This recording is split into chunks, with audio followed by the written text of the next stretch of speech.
اچھا ایک میں آپ کو وہ تھوڑا سا اس گفتگو کو تھوڑا سا ایک سٹیپ آگے لے جانا چاہتا ہوں، اگر اجازت دیں تو چند منٹ رہ جائیں گے پروگرام کے اینڈ ہونے میں، لیکن یہ دھرنا والا ایشو ایک بہت قریب آ رہا ہے. میں آپ کو ایک بیان سنوانا چاہ رہا ہوں بریگیڈیئر اجاز صاحب کا اور راجہ ریاض صاحب کا، تو میں اس پہ بھی چاہوں گا کہ چلتے چلتے آپ سے رائے لے لی جائے. دکھائیے گا کیا کہا بریگیڈیئر صاحب نے اور راجہ صاحب. مجھے پورا یقین ہے کہ مولانا فضل الرحمان صاحب دھرنا نہیں دیں گے، مجھے پورا یقین ہے. اگر آپ ایک کرائم کرتے ہیں تو آپ کو پکڑے جائیں تو آپ ٹف ٹائم دیں گے.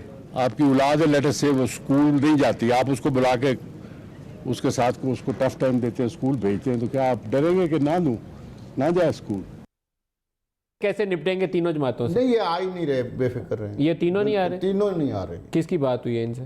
جی کس کی بات ہوئی ہے؟ نہیں مجھے پتا ہے ان کا خواہش ان کے اپنے اپنے مسئلے ہیں، یہ نہیں آئیں. لائک آپ وضاحت کر سکتے ہیں؟ بس میں ادھر سندھ حکومت ہے، ادھر جو نون لیگ کی قیادت اندر ہے، ان کے مولانا صاحب تو ویسے ہی قیادت تو ہماری بھی اندر ہے بھائی. ڈیل کے ماسٹر ہے، آپ کو پتہ ہی ہے. ڈیل کے ماسٹر، تو you are looking for a deal with them. ہاں شاید کرنی پڑے. شاید کرنی پڑے. یہ چھا گئے راجہ صاحب.